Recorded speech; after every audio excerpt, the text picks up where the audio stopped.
More Browns talk for you. Andre Knott is here, our third amigo, and you know, plenty of things to talk about with the Browns, but I think the big thing is injuries right now, especially Eric Steinbach. Yeah, Steinbach's injury has to worry you first and foremost because he's one of the best parts of the team.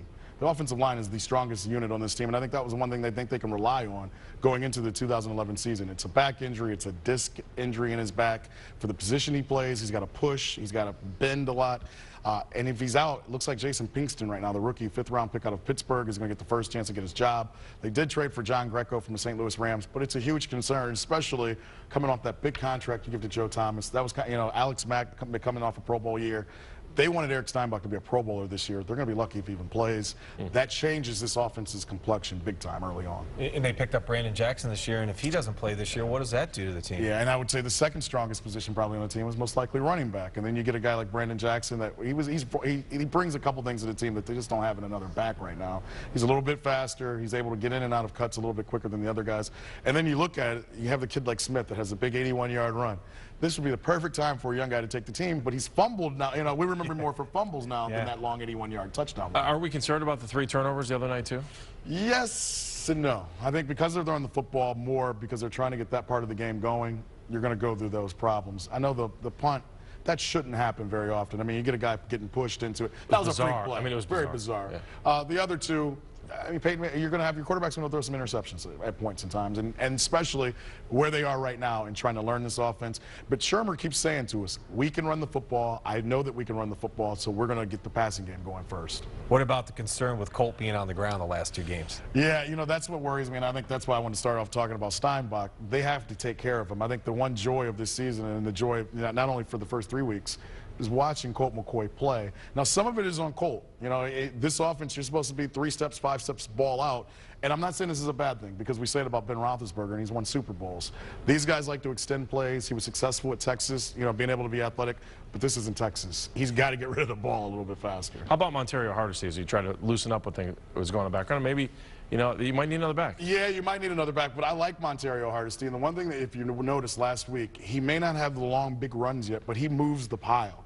They're being very careful with him, like they should, but his running style is a little similar to what Peyton Hillis does. So they're going to need a change-up back. The one thing that as Pat Shermer said a couple days ago, very easily, there could be some guys on this roster come, you know, September 5th, before we get ready for the opening day, that aren't on the roster right now. And I think running back, because they're, I don't want to say a dime a dozen, but you can find a decent running back usually a little bit later on, and I think that'll happen, especially if it's a veteran after week 1. Well, Masqua comes back today. Do you think they treat him for Thursday's game like they did Hardesty? Will he get in for a series, maybe? You know what? I think they are going to do him like Hardesty. I think they're going to sit him out this week. They'll make him practice all week, and they'll just say, hey, you know, you have 10 days after Thursday to get ready for the – and I think right now, September 11th is more important than Thursday. I hate to say that because everybody's up for a preseason game, but I think they would rather say, don't worry about preseason. Let's have you on September 11th when Cincinnati comes to town. How much of the offense do you think we've seen, especially with the new, you know, you got a new offense?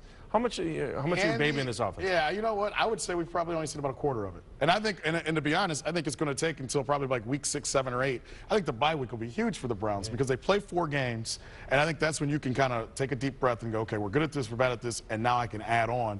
The first thing Shermer said when they started camp, I can't give the whole playbook the way I'd like to, but I think the one good thing is you found out what Colt McCoy is good at, and I keep going back to, he feels like Peyton Hillis is going to have a huge year in this offense, and that's something that we're not seeing in preseason that we'll see when the regular season starts. In the cut down, any players that you were surprised about, any you think that got cut that might come back? Jonathan Haggerty was the big one that stands out because he was the best non-drafted player last year in camp.